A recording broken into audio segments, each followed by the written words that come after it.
Namaskar.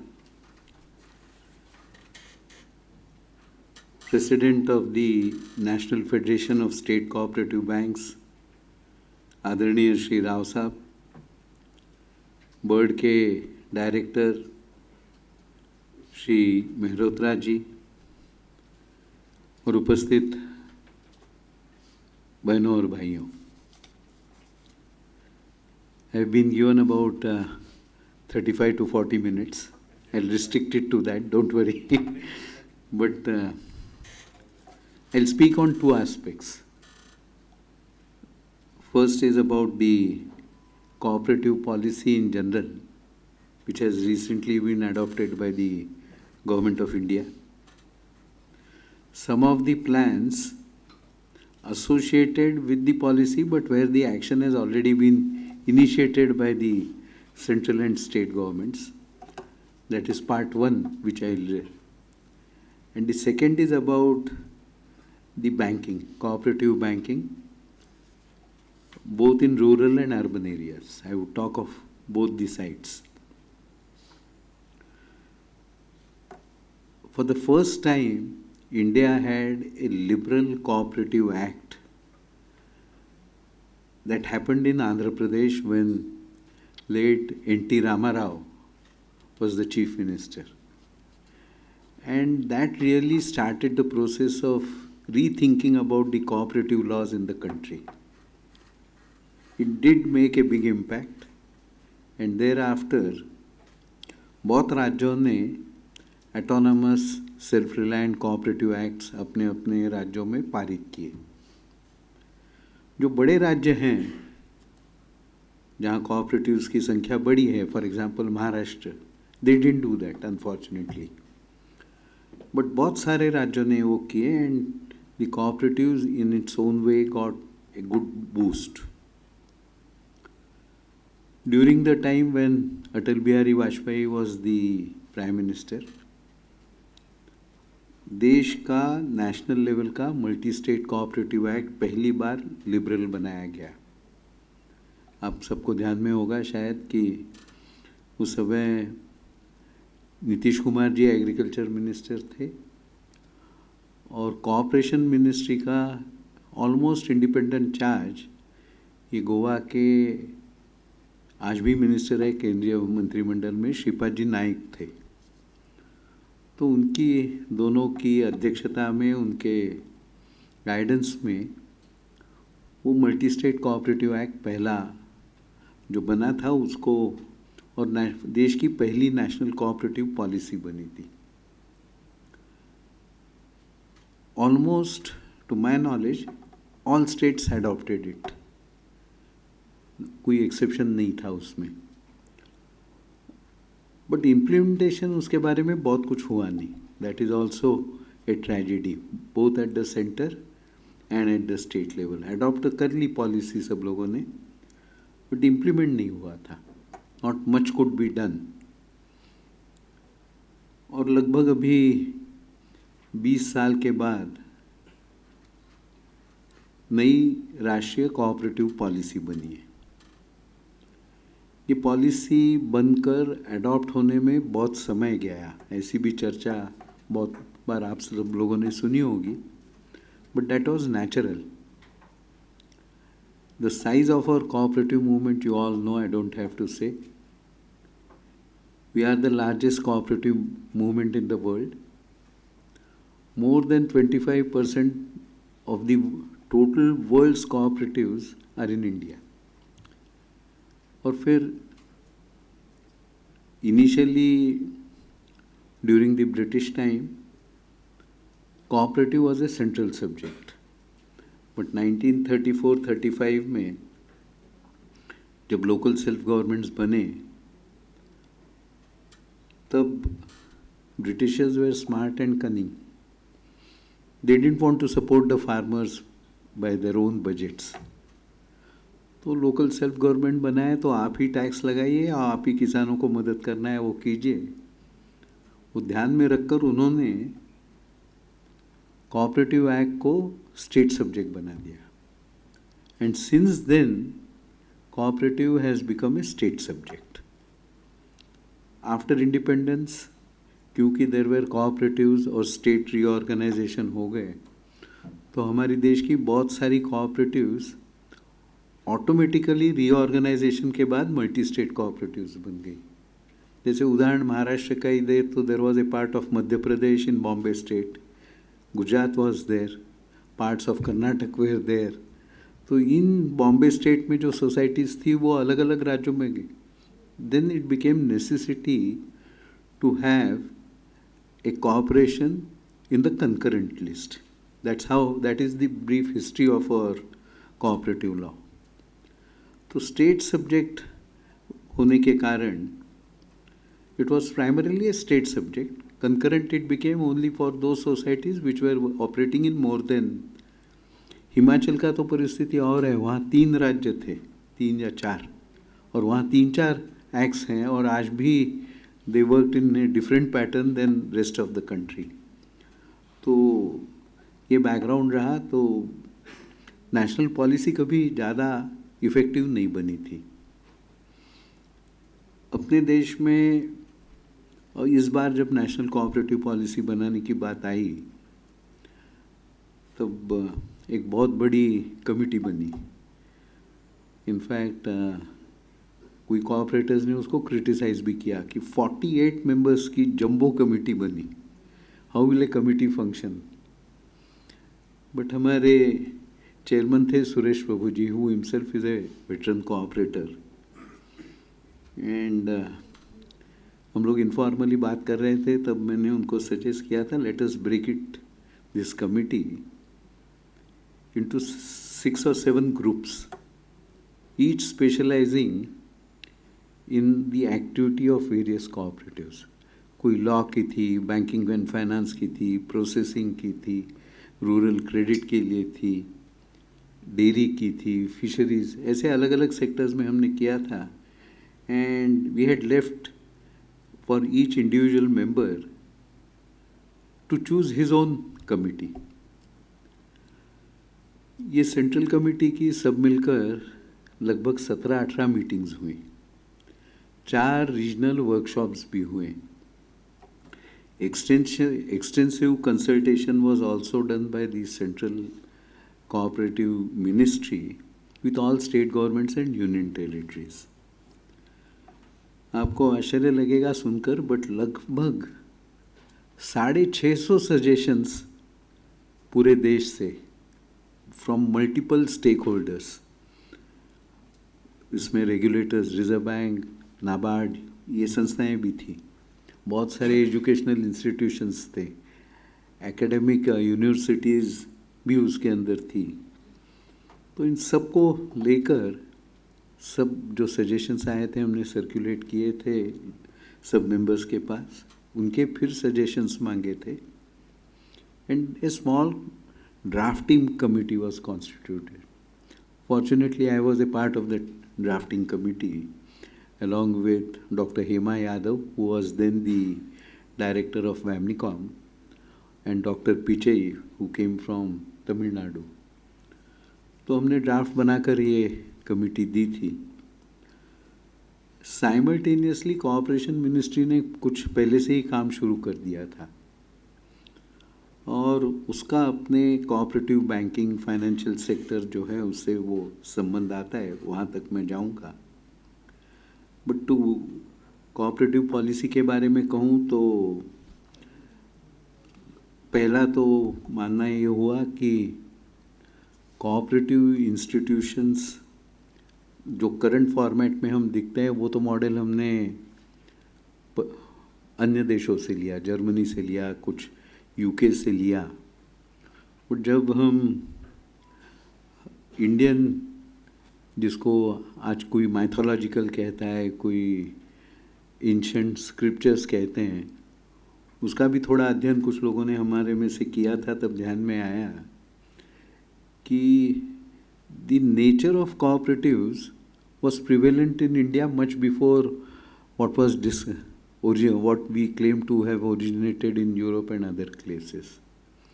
यानी उसका एक छोटा उदाहरण महाराष्ट्र का दूँ, पर्टिकुलरली पश्चिम महाराष्ट्र में, वेस्टर्न महाराष्ट्र में, we have called a pattern called फड़ पद्धति. फड़ means farmers, traders, consumers informally used to gather at regular intervals और उनके प्रोड्यूस का सेल परचेज भी होता था, प्रोसेसिंग के लिए भी यूज़ करते थे. वो कहीं रिकॉर्डेड नहीं मिलेगा आपको कि ये इस पद्धति से फोड़ा, but over a period of time it had evolve और उस पद्धति से होता तो it and that has been going on for centuries. यानी महाराष्ट्र के सांगली जिले में till about 25-30 years back it was in vogue. आज तो बंद हो गया, वो नहीं है, क्योंकि आज हमारे यहाँ APMC आ गए, अलग अलग मार्केट कमिटीज़ आ गए, तो दैट इज़ नॉट देयर. तो cooperatives is nothing foreign, it is a concept of India. और हमारे यहाँ संस्कृत कोई कोटेशंस भी हैं जिसका कोऑपरेटिव पॉलिसी के शुरुआत में ही उल्लेख किया है. I am not repeating them. तो इसके आधार पर ये किया. 6 पिलर्स हमारे नए कोऑपरेटिव पॉलिसी के बनाए और उसके माध्यम से 16 sub targets are to be achieved over a period of 10 years. That is the broad vision of it. लगभग मैं मानता हूँ ऑल स्टेट गवर्नमेंट्स, इनके साथ डिटेल डिस्कशन कोऑपरेशन मिनिस्टर्स के पास डिस्कशन होने से ब्रॉडली हर एक स्टेट इस नेशनल पॉलिसी के कॉन्टेक्स्ट में अपनी पॉलिसीज़ भी बनाएंगे ताकि पूरे देश की कोऑपरेटिव मूवमेंट को एक दिशा, एक फोकस और एक ग्रोथ का लक्ष्य लेकर हम आगे चलकर काम कर पाएंगे. This is a big achievement, particularly in the context when we have different political parties having governments in different states, but all have come together is one of the very good, I would say, achievement. और बहुत बार हमारे यहाँ partisan politics के कारण बहुत कुछ अटक जाते हैं, but in this case it has been above party politics. तो ये national policy has been accepted by all state governments. उसके साथ साथ जो एक विषय अपने यहाँ आगे बढ़ा वो ये था कि प्राइमरी एग्रीकल्चरल कोऑपरेटिव सोसाइटीज़ के लिए मॉडल बायलॉज बनाने थे. There was a lot of consultation और ये तय किया गया कि it should no longer be only giving और लिमिटेड एक्टिविटी उसकी जो थी वो बढ़ाकर उसको मल्टीपर्पज़ सोसाइटी के रूप में पूरे देश में बननी चाहिए. और ये भी लक्ष्य रखा गया कि अपने देश में लगभग we have 2.5 lakh gram panchayats, we have रफली 7 to 7.50 lakhs villages and hamlets. तो इन सब को कवर करने के लिए कम से कम ग्राम पंचायत लेवल पे एक प्राइमरी एग्रीकल्चरल सोसाइटी बनी और ये मल्टीपर्पज़ बने. तो बायलॉज बनाए गए, सर्कुलेट पूरे देश में किए गए और once again we all are happy, we all should be happy. All state governments have accepted the model bylaws and have accepted the target to have multi-purpose primary agricultural societies with almost similar bylaws. कोई nominal changes looking to the specific requirements of state कुछ change होगा, वो nominal होगा, कोई बहुत बड़ा नहीं होगा. तो national cooperative policy जो बनी है it envisages many things. जैसे राव साहब ने उनके यहाँ कहते समय यूथ को एम्पावर करना है, वैसे 6 मुद्दों के ऊपर उन्होंने विशेष लक्ष्य दिया है. कोऑपरेशन अमंग्स कोऑपरेटिव की भी बात हुई है, एनेबलिंग इकोसिस्टम बनाने की बात है उसके अंदर, कैपेसिटी बिल्डिंग ट्रेनिंग की बात है और नए एरियाज़ में कोऑपरेटिव्स का पदार्पण, entry of cooperatives in new sectors. ये एक बहुत बड़ा विषय इस नेशनल कोऑपरेटिव पॉलिसी के माध्यम से हम सामने ला रहे हैं. आज का यदि हम चित्र देखते हैं रफली, जैसे मैंने कहा we have about 8 lakh cooperatives और ये 8 लाख कोऑपरेटिव्स में से हम थोड़ा उसका एनालिसिस करते हैं तो आपको ध्यान में आएगा कि about 4.75 lakhs to 5 lakh cooperatives are cooperatives engaged directly in some form of economic activity out of 8 lakhs, not all, क्योंकि हमारे यहाँ हाउसिंग सोसाइटीज़ हैं for example,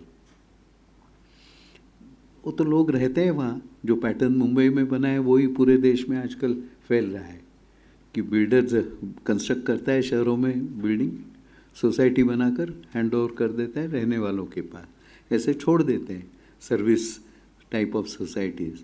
but directly economic activities में काम करने वाली लगभग 5 लाख हमारे यहाँ कोऑपरेटिव्स हैं. और इसके बारे में विशेष चिंतन और गहन चर्चा we had in our policy committee meetings and outside also. I would आप सबको मैं विनती करूँगा कि कोऑपरेटिव्स की जो डिस्टिंक्ट कैरेक्टरिस्टिक्स हैं, we don't talk much about it unfortunately. According to me, cooperatives have 3 distinct characteristics. Number 1, it is a distinct form of ownership. When I talk of ownership, I say we have companies, we have partnerships, we have boards and authorities, we have trusts. A variety of ownership models are there in the country. Likewise, cooperative is a distinct form of ownership that is first to be recognized and understood, is what I feel. Secondly, बहुत हमारे यहाँ confusion है पूरे देश में. ये सेवा संस्थाएं बोल देते हैं, सर्विस सोसाइटियाँ बोल देते हैं. True, it provides services. Any economic activity which is rendered by any cooperative or any institution, they do provide service. But these are not service societies. Service is a collateral benefit that gets on passed from a cooperative society. Basically, it is an economic enterprise. That is the peculiar feature of a cooperative. It's a distinct form of ownership and it is an economic enterprise. This is the second character. I think जिसको हम defining character कह सकते हैं, इस प्रकार का है. और तीसरा जो कैरेक्टर है, that is also a lot of confusion amongst the cooperatives, policy makers and the general society कि cooperatives profit नहीं करते. That's not true. Cooperatives generate surplus. They need to generate surplus. But their intention is not profit. That is the difference. Cooperatives are therefore institutions not for profit. That is a point. But it doesn't mean they don't generate surplus. और मैं इसलिए बोल रहा हूँ कि हमारे यहाँ every year ET, Economic Times brings out a list of ET 500 companies. और उसमें आप देखोगे तो there is a race from 10% dividend to 500% dividend देने वाली कंपनीज अपने देश में हैं. बट इन कोऑपरेटिव्स आप देखोगे मैक्सिमम मैंने उत्तर प्रदेश में देखा था जिन्होंने 18% डिविडेंड कभी अलाउ किया था at some point. But generally dividend is paid between 10 to 12%. In certain cases 15% कोई लोग देते हैं. But that is a return on the risk capital. जो मेंबर्स शेयर कैपिटल कंट्रीब्यूट करते हैं, तो dividend is not distribution of profits. It is a return on the risk capital that the shareholders have contributed to the society. ये समझने की ज़रूरत है. People have not understood this concept. And what does a cooperative do after that? जो surplus है is entirely plowed back in the working of the cooperative. That's why I call cooperatives as institutions not for profit. After giving a reasonable return on the risk capital, surplus is plowed back. Mehrotra Sahab यहाँ है. Perhaps you would like to check one of these days for the correctness of the year. I think it was the NABARD's report of 2002, long back. It mentioned for the first time and thereafter it may not have been necessary, it has been acknowledged that the social capital formation by cooperatives through cooperatives is maximum in the country. Now that was an observation I had read in 2002. It may be subsequently there, but cooperatives का social capital formation में बहुत बड़ा contribution आज है, and NABARD had acknowledged it almost 20-25 years back. Now this aspect has also not been recognized substantially. तो ये नए परिप्रेक्ष्य में जब हम पॉलिसी बना रहे हैं तब हम सब लोगों को इन 3-4 चीज़ों का and the collateral benefit of capital formation by cooperatives need to be correctly understood across the cross section of the society, particularly हमारे पॉलिसी मेकर्स हों, हमारी गवर्नमेंट की मशीनरी हों, हमारे कोऑपरेटर्स हों, इन सब के सामने ठीक से आने की ज़रूरत है, ऐसा मैं महसूस करता हूँ.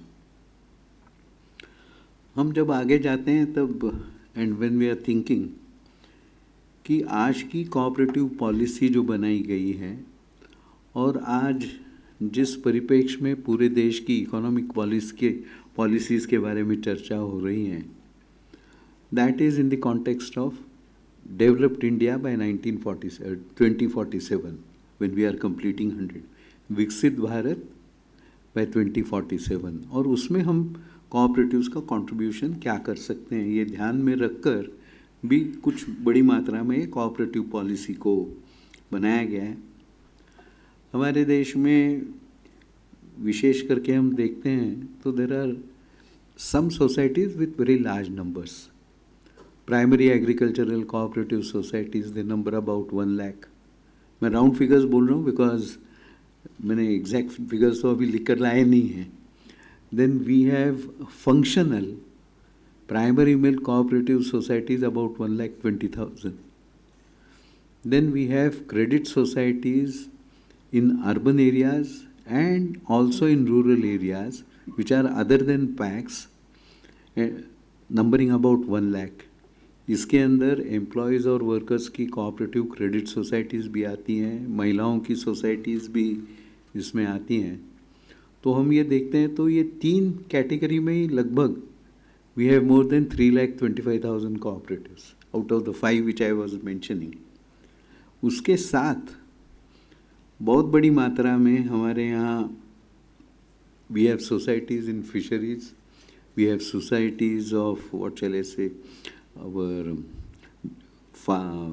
fishermen, fisheries की हैं, weavers की भी बहुत बड़ी मात्रा में हैं. They are thousands में हैं, I will not say they are in lakhs. And then there are a variety of other cooperatives. Processing में है, अपने यहाँ सेल परचेज में है, कंज्यूमर एक्टिविटी में है, मल्टीपर्पज़ सोसाइटीज़ हैं. दे number about 1.5 lakhs in different parts of the country. तो इन सब सोसाइटीज़ के सामने आज जो सबसे बड़ा चैलेंज आने वाला है और जो हैं उसको इस पॉलिसी के माध्यम से एड्रेस करने का एक प्रयास किया गया है. And we have shown a road in that. Number 1, in the current context, what every cooperative, being an economic activity, being an economic entity, will need is 3 things. Number 1, they will need capital. In the old days, we used to raise capital in multiples of 10 rupees. Many have now changed it to 100. But then that is not going to be enough. उसके कारण we will need capital for cooperatives, and that is paramount necessary because of 2 reasons. One, to promote their working, to promote their growth, and also the capital is going to be used as a risk mitigant item. Expected and unexpected loss can only be met if you are adequately capitalized. Capital का मतलब मैं बोल रहा हूँ plowed by profits also, because that is the net worth. So we will need capital, and we will need substantial capital if we have to have sufficient scale to meet the requirements of the society. Secondly, technology is going to play a very important role. not only for efficiency but also for speed at which we need to deliver the services. And technology, for that we need to invest, and that's why again we'll need capital. But there is no alternative to adoption of technology and upgradation of technology also at regular intervals. That is the second aspect. Capital hai, technology hai, but if we don't have trained, experienced human resources, we will not be able to run these societies. And the last point in this category is governance. Professional administration is one thing, but governance is something above it.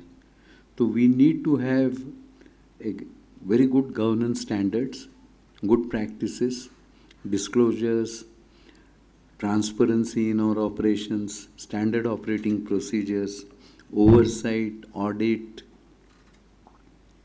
ये सब की बहुत ज़रूरत है. So these are the aspects that we have tried to address through the national cooperative policy. तो मैं looking to my time, I think तो उससे आगे करता हूँ फिर, but I thought I will cover the national cooperative policy in this context. And जैसे मैंने पहले कहा था कि we have to now enter new areas. आपको उदाहरण दूँ तो इटली का दे सकता हूँ.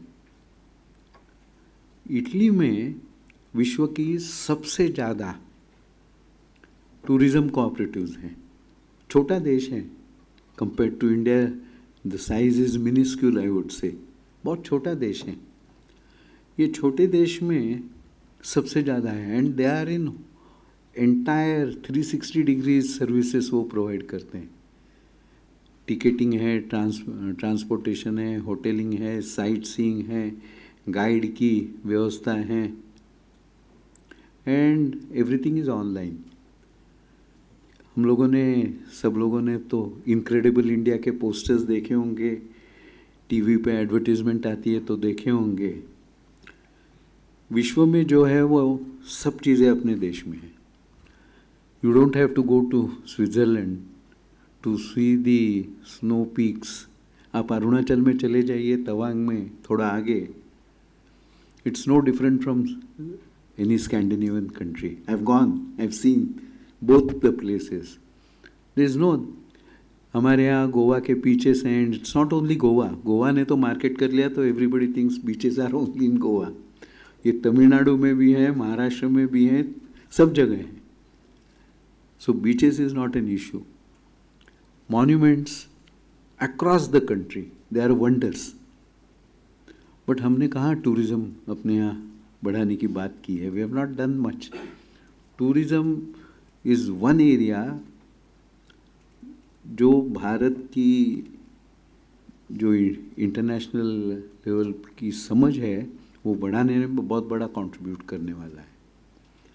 और फिर दूसरे अन्य बताऊं तो आप सब लोग शायद जानते होंगे, सिलिकॉन वैली में water resources management and distribution is done by cooperative. No, very few people know perhaps. हमारे यहाँ जो भी आज शहर हैं वो तो हैं, but about 18,000 new urban centers are coming up across the country. Electricity distribution है, वाटर डिस्ट्रीब्यूशन है, ये जो हमारी बेसिक रिक्वायरमेंट्स हैं ये हम कोऑपरेटिव्स के माध्यम से मैनेज कर सकेंगे. We have a large force of engineers, young. हमारे यहाँ भले इंजीनियर नहीं हैं तो भी टेक्निकली क्वालिफाइड एक बहुत बड़ा तरुणों का वर्ग है. सब मिलकर 2 lakh at the most branches होगी, उससे ज़्यादा ब्रांचेस नहीं हैं. तो लोकल नीड्स को ये करने के, फिनांस प्रोवाइड करने के दृष्टि से ये पैक्स को मल्टीपर्पज़ बनाया गया है, and 25 activities can now be covered इसके अंदर से. ये सब जो हैं ये इस कोऑपरेटिव पॉलिसी में अलग अलग स्थान पर आपको मिलेंगे उसके थ्रेड्स। मैंने उसको एक कंबाइन करके आपके सामने थोड़े समय में इंटीग्रेटेड पिक्चर रखने की बात की है। अबाउट बैंकिंग आपको कहूँ तो मैं पर्टिकुलरली कोऑपरेटिव बैंकिंग, अपने सभी राज्यों में we have state cooperative banks except 4 or 5. Rao Sahab will tell me the correct figure, but except 4 or 5, all are profit-making banks. Except 4, वो झारखंड में कुछ हैं, कोई एक दूसरा नॉर्थ ईस्ट में है, और कोई वो छोड़ देते हैं, तो all state cooperative banks are profit-making banks.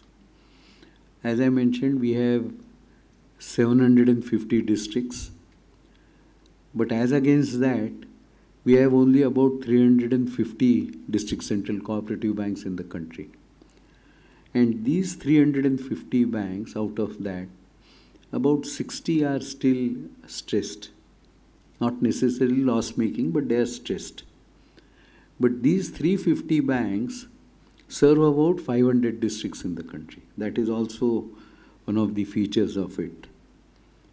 In the policy we have said we need a district bank for each district. Immediately that may not happen because viability is the issue in any bank when we have to start. So over a period of 3 to 5 years, if business rises properly in everywhere, each district can have one district central cooperative bank, which will be one of the key functionalities in our rural development structure.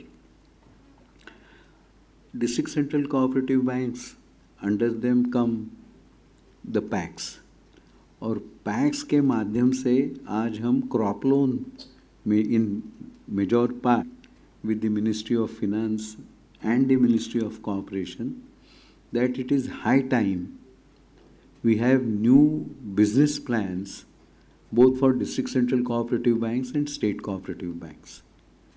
We also need to substantially increase lines of credit to state cooperative banks and also through the district cooperative banks if we have to generate substantial economic activity through PACs in rural areas.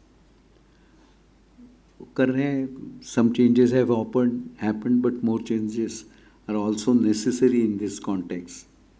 Like PACs, NDDB in particular, that is the National Dairy Development Board, which has just launched Operation Milk Flood 2, they are contemplating to convert primary milk societies into multi-purpose societies.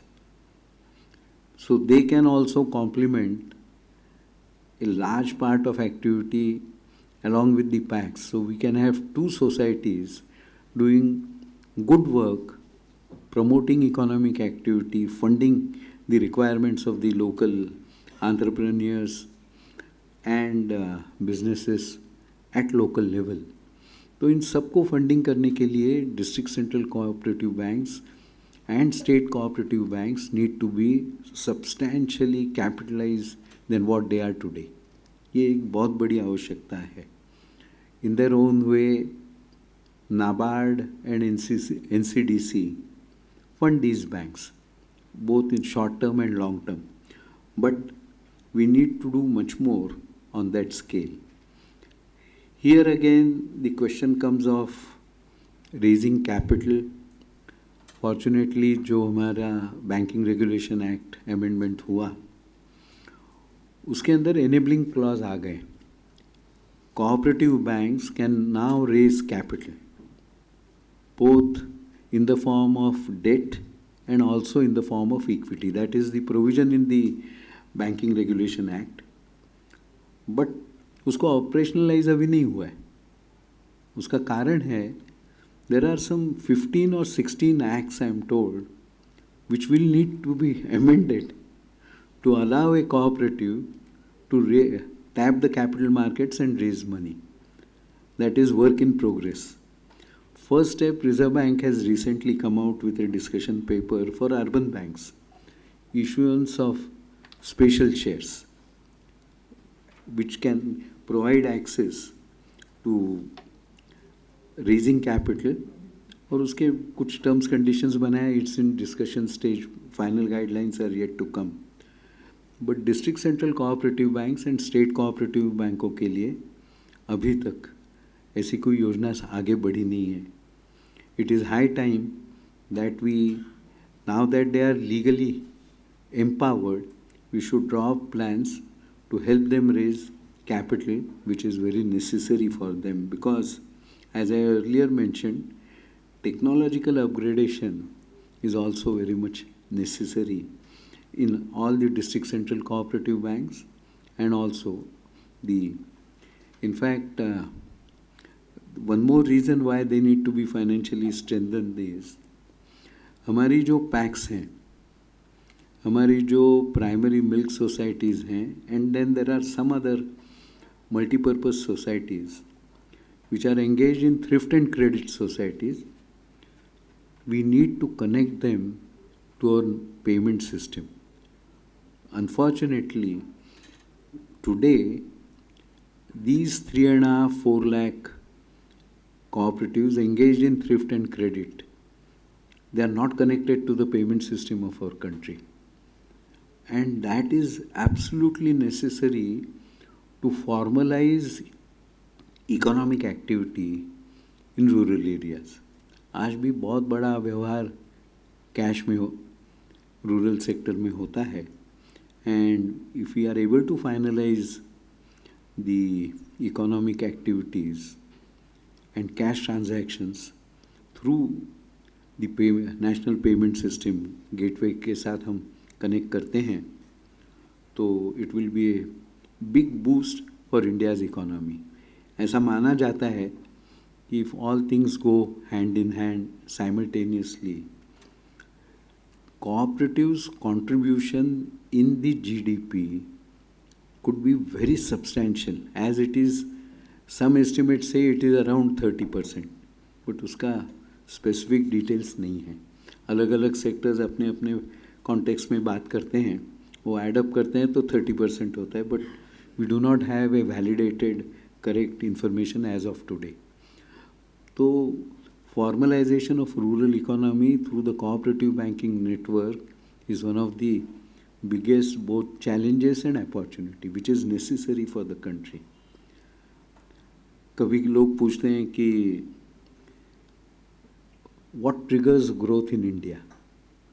तो कोई लोग बोलते हैं हमारे innovation, research, technology के कारण ये कहते हैं. मैंने एक in a lighter vein but to some extent there is substantial truth also. जब मुझे किसी ने पूछा तो मैंने बताया the success of QR is the trigger for growth in our country. Lakhs of people, छोटे मोटे वेंडर्स हों, शॉपकीपर्स हों, रेस्टोरेंट्स हों, हमारी जिसको भी हमें पेमेंट करना है, you go anywhere in the country today, QR code से पेमेंट होते हैं, and this QR code generates information for a bank और a financial institution to assess the requirement of such a person. India's economic growth is directly linked. आप किसी भी वर्ष का कभी भी इन पिछले 30-35 सालों में निकाल के देखिए, जितना कैपिटल, जितना इंस्टीट्यूशनल क्रेडिट सेक्टर का ग्रोथ क्रेडिट के रूप में बढ़ा है, उतनी इकोनॉमी हमारी बढ़ी है. तो एक इंक्लूसिव सस्टेनेबल ग्रोथ के लिए अपने देश में पेमेंट गेटवे से रूरल सेक्टर्स की छोटी छोटी इकाइयाँ को जोड़ना is of Paramount necessary today. कुछ प्रयोग किए गए हैं, मुझे श्रीराम साहब कल बता रहे थे एक प्रोडक्ट का, but that has not been yet been popularised. I think G20 के समय वो प्रोडक्ट बना था, वो बता रहे थे. आप सब लोग उससे ज़रूर अवगत हो जाइए, ऐसा मैं आपको विनंती करूँगा. It was very useful. तो टेक्नोलॉजी से हमारे यहाँ का क्रेडिट फ्लो भी बढ़ेगा, लोगों की रिक्वायरमेंट बढ़ेगी, इनकम लेवल्स बढ़ेंगे. एंड ये दृष्टि से कोऑपरेटिव क्रेडिट स्ट्रक्चर जो हमारा है बहुत बड़ा रोल अदा करेगा। जैसे मेरा परिचय करवाते समय कहा था कि I was a part of the committee which went into whether desirability of three-tier cooperative credit structure in the rural areas. NABARD के चेयरमैन ही हमारे कमेटी के चेयरमैन थे। तो जब हम when we went through the data and when we went through the delivery of credit to cooperatives is the cheapest. How many of you, I do not know, but studies have been carried out and it was brought to the notice of our committee that delivery of credit, whether it is a small amount or a big amount, was the best and the most optimized rate में cooperative institutions can do. Now that would be a big service to the country and to the small borrower. Also for that reason, हम सब लोगों को cooperative banking sector जो है उसको strengthen करना, बढ़ाने की बहुत बड़ी आवश्यकता है। अपने देश में क्रेडिट टू जीडीपी रेशो बहुत कम है। It is hovering bit around 50%। China का छोड़ दीजिए, वहाँ it is 300%। Will not go there. But many of the developing और newly developed countries, emerging economies में that credit to GDP ratio is hovering around 80 to 100%. तो हमारे देश में क्रेडिट फ्लो बढ़ाने की बहुत बड़ी संभावना आज भी है। We can do it and that is necessary. और ये कोऑपरेटिव के माध्यम से ग्रामीण इलाकों की रैपिड ग्रोथ के लिए जो फार्म और नॉन फार्म एक्टिविटीज़ हैं उसको फंड करने के लिए उसकी बहुत ज़रूरत है। ये काम हमारी कोऑपरेटिव सोसाइटी बैंकिंग सेक्टर जो है वो इसके अंदर बहुत बड़ा योगदान कर पाएगी। मैं मानता हूँ कि ये जो आने वाले 15-20 साल हैं as a country they are very important. हमारा मैन्युफैक्चरिंग बेस बढ़ेगा, हमारे एग्रीकल्चरल सेक्टर की प्रोडक्टिविटी बहुत बढ़ने वाली है। The mission more crop per drop has caught the imagination of people. आज पहले जैसा पानी आसानी से डिस्ट्रीब्यूट नहीं करते लोग, they are cautious in doing it. तो प्रोडक्टिविटी बनेगी, क्वांटम भी बढ़ने वाला है। हमारी population is going to estimated to be about 170 crores in another 30 years. तो फूड सिक्योरिटी भी हमें इंश्योर करनी है, वो ग्रामीण कोऑपरेटिव क्रेडिट इंस्टीट्यूशंस के माध्यम से प्रोडक्टिविटी बढ़ाकर होगी।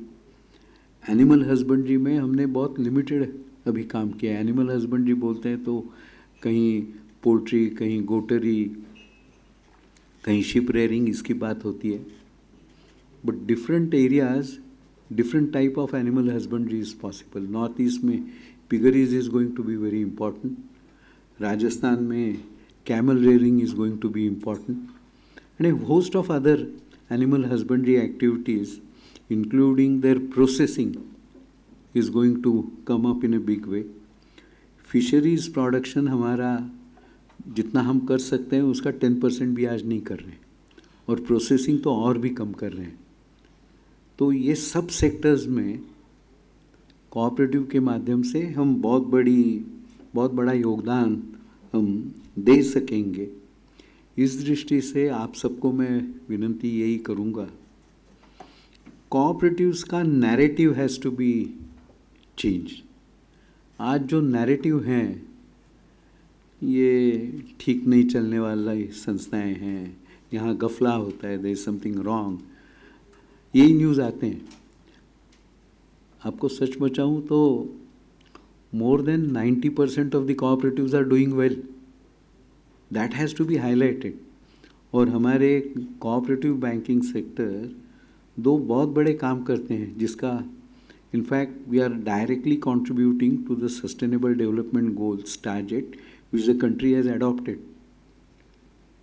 We have, through our credit dispersal, we have generated crores of jobs, direct and indirect, and self employment opportunities, ये हम कभी हाईलाइट नहीं करते कोऑपरेटिव सेक्टर में.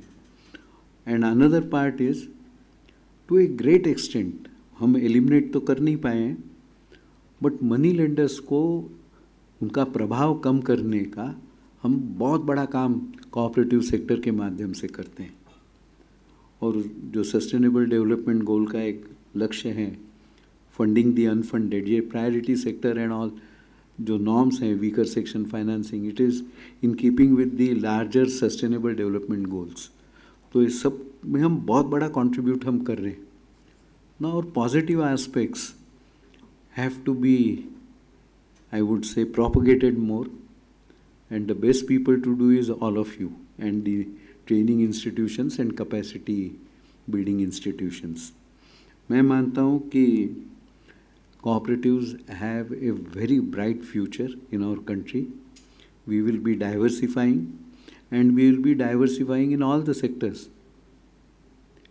हम मैन्युफैक्चरिंग में भी होंगे, हम सर्विसेज में भी होंगे, हम फाइनेंशियल सेक्टर में भी बड़ी मात्रा में काम करने के लिए जाएंगे. और India is a huge country, opportunities are abundant. जो हम काम करना चाहते हैं, इनेबलिंग एनवायरनमेंट बन रहा है. मैं मानता हूँ कि in another 5 to 7 years down the line cooperative acts में भी चेंजेस होंगे अलग अलग राज्यों के, जिसके माध्यम से there will be ease of doing economic activities and business. Ease of doing business का concept अभी cooperative act से दूर रहा है. But the governments are realizing now that if they want to promote growth, if they want to increase the income levels in their state, they have to liberalize and reform. Recently Maharashtra के chief minister ने announce किया था, फडणवीस जी ने, कि भाई I am going to amend the act to facilitate regulation.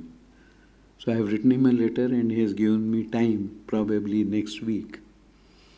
मैंने उनको letter में लिखा था,